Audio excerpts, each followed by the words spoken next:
Good day to my future employer. My name is Jean Gagarin, 39 years of age. I'm from the Philippines. I am college undergraduate and happily married with two wonderful kids. I have a couple of working experience locally and in abroad. I work as a nanny for 4 years here in the Philippines. I've cared children from infants to 4 years old. I work also as a household worker of Pakistani family for over 2 years here in the Philippines. And I've been also have experience in taking care of an elderly for about a year here in the Philippines. And now, let's talk about my experience abroad. I worked in Saudi Arabia for 2 years with Finnish contract. I serve 5 members of family including 2 adult and 3 children. Ages are 10, 8, and 5 years old.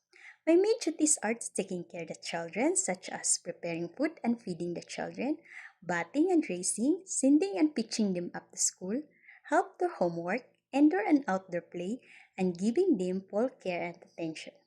I also do household chores like cooking, cleaning the house, washing and ironing clothes, and marketing. Being a nanny is not easy, hard, challenging. But for me, being a nanny, it won't be easy because I treat them as my own children. To my future employer, please choose me as your nanny because I am hardworking person, patient, friendly, easy to be with, honest, trustworthy, and of course, I love children. And I promise to do all my duties and responsibilities and love your children as my own children. And I also promise to finish my contract and willing to work for a long time. Thank you for taking time to get to know me. I look forward to the opportunity to be a part of your family and help your children grow and learn. Thank you and see you soon.